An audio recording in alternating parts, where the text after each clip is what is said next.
メンバーリップね。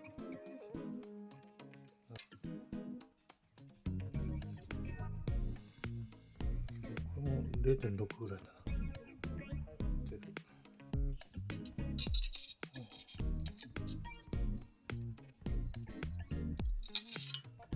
若干ZenCampsさんの方がちょっとリットが152、こ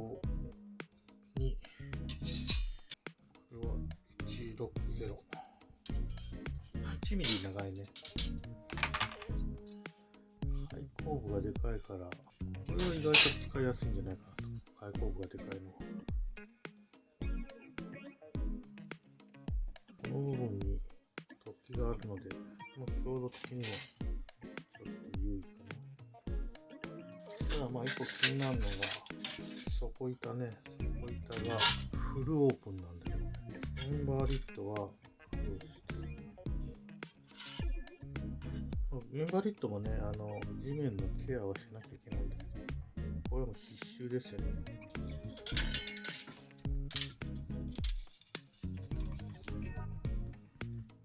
205g か。ZenCampsさんの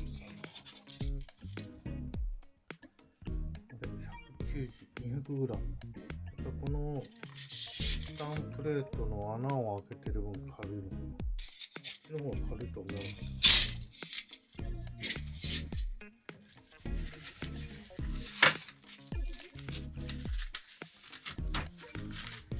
メンバーリットのね、オレンジのケースが特徴的で、袋のサイズは一緒ぐらいだな。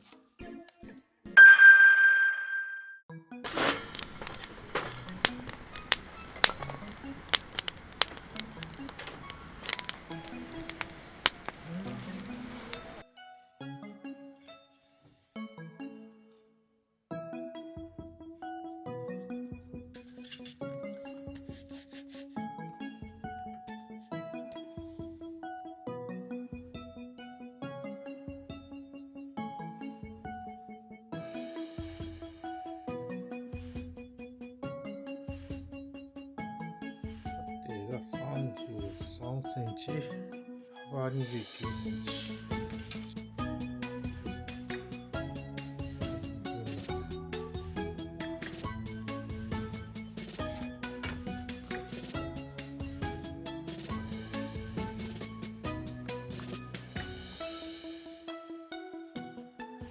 こっちの部分も12センチぐらい。